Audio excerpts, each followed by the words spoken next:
Sreethu sir ഇങ്ങോട്ട് വന്നേ നീ എന്നിട്ട് ഇങ്ങോട്ട് നിന്നേ നീ. ഞാൻ ഒരാളെ പറ്റി പറയാം.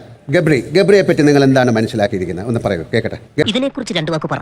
ഇതിനെക്കുറിച്ചാ? ഗബ്രി വന്നിട്ട് ആക്ടറാണ്, സിനിമ ആക്ടറാണ്. നീ നമ്മുടെ തറവാടിന്റെ പാരമ്പര്യം കാത്തു. പിന്നെ ഏത് വന്നിട്ട് സിനിമയാണ് ഗബ്രി ചെയ്തിരിക്കുന്നത്? ജാങ്കോ നീ അറിഞ്ഞാ ഞാൻ പെട്ടു. അല്ലല്ല, അവര് ഓഡിഷൻസ് അതുപോലെല്ലാം പോയിട്ടുണ്ടെന്ന് പറഞ്ഞിട്ടുണ്ടായിരുന്നു. അല്ല, സിനിമ ചെയ്തിട്ടില്ലേ? ചെയ്തിട്ടുണ്ട്. ഏത് സിനിമയാണ്? ഓഡിഷൻസ് സംഭവങ്ങളൊക്കെ എന്റെ അടുത്ത് ഷെയർ ചെയ്തിട്ടുണ്ട്. സിനിമയുടെ പേരൊന്നും പറഞ്ഞിട്ടില്ല. ജാങ്കോ നീ അറിഞ്ഞാ ഞാൻ പിന്നെ പെട്ടു. സിനിമയുടെ പേര് നിങ്ങളും സിനിമയിലുള്ള ആളല്ലേ? അയാൾ എന്ത് പഠിച്ച ആളാണ് അറിയില്ല. അയാൾ എവിടെയാണ് അയാളുടെ വീട്? എഞ്ചിനീയർ തോന്നുന്നു. തോന്നുന്നൊന്നല്ലല്ലോ. എഞ്ചിനീയർ. അത് ശരി, വഴി കുത്തിരിക്കാൻ പോകാൻ പറ്റി. എവിടെയാണ് അയാളുടെ നാട്? അറിയില്ല. കൊച്ചി. അയാളുടെ വീട്ടിൽ ആരൊക്കെ ഉണ്ട്? ബേസിക് ആയിട്ട് അങ്ങോട്ടും ഇങ്ങോട്ടൊക്കെ മനസ്സിലാക്കണ്ടേ? ഒന്നും അറിയില്ല. അതൊക്കെ ഒരാഴ്ച കൊണ്ട് ഗ്രൂപ്പുകളൊക്കെ ആയി. അപ്പൊ നിങ്ങൾ മാത്രം ഒരു ഗ്രൂപ്പ് ഇല്ലാത്ത ആള് മാറി നിൽക്കുന്നു. അല്ല, നാളെ എവിടെയും പോവും. നിങ്ങൾക്ക് മാത്രം ഒരു ഗ്രൂപ്പും ഇല്ല. അയ്യോ സാറേ, ഞാൻ അവിടെ ഒന്നും പോയിട്ടില്ല. എന്റെ പേര് ജോസഫ് കുറുവില്ല. ഇതാണ് എന്റെ നാട്. ഗ്രൂപ്പ് അല്ല, ഞങ്ങള് രണ്ടുപേര് സംസാരിക്കും. അത് ഞാനേ പറയാ, രണ്ടുപേര് സംസാരിക്കും. പക്ഷെ ഞങ്ങള് ഈ വിഷയങ്ങൾ അതുപോലെയാണ് ഇവിടെ നടക്കണത് തന്നെ സംസാരിക്കും. ഓഹോ, അപ്പോൾ അങ്ങനെ ഒരു സംഭവം ഉണ്ടായിരുന്നല്ലേ? ഇരിക്കോ ഗബ്രി, വരൂ. ഈ നോറ എന്ന് പറയുന്ന ആളുടെ പേരെന്താണ്? ഷിബ്ല. എങ്ങനെ? ഷിബ്ല. മലയാള കുന്ന് നിന്റെ അമ്മയുടെ 16 അടി നടന്നില്ലേ ആ കുന്ന്.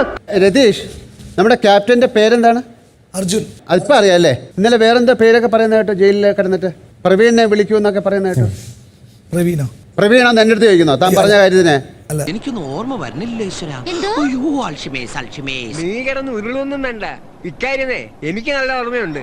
പിന്നെ അയാളുടെ പേര് അറിഞ്ഞൂടാ? പ്രവീണിനെ വിളിക്കൂ. അപ്പൊ സോറി, ക്യാപ്റ്റൻ അർജുൻ.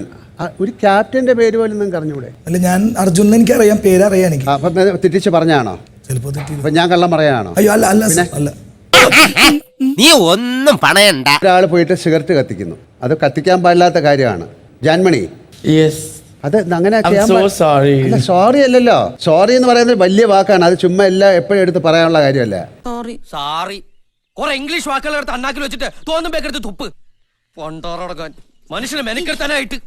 നിങ്ങൾക്ക് സിഗരറ്റ് വലിക്കാനായിട്ട് ലൈറ്റർ ചോദിക്കാം. അത് അവിടെ കത്തിച്ചിട്ട് അത് റോക്കി കണ്ട കാര്യം റോക്കി വേറൊരാളോട് രതീഷോട് പറയും. രതീഷ് അതിന് പോയി വഴക്കുണ്ടാക്കുന്നു. എന്താ കാര്യം? നിങ്ങൾ അത്ര ഇമോഷണൽ ആകാനുള്ള കാര്യം എന്തായിരുന്നു രതീഷ്? വീട് കത്തിപ്പോവോ? ഒരാളൊരു തെറ്റ് ചെയ്തതിനെ വീണ്ടും ആ തെറ്റിലേക്ക് വലിയ രീതിയിൽ എല്ലാവരെയും വിളിച്ചറിയിച്ച് എന്തിനു വേണ്ടിയിട്ടാണ്? അത് നിങ്ങളുടെ സ്വഭാവമായിരിക്കും. ബിഗ് ബോസിന് അടുത്തൊക്കെ പറയും എന്റെ സ്വഭാവമാണ് പ്രഷർ. ആ പ്രഷർ ഉണ്ടെങ്കിൽ വീട്ടിൽ ഇരിക്കണം.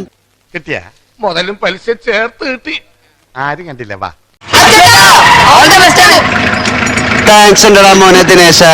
താങ്ക്സ് അടിച്ചു പൊളിക്കടാ.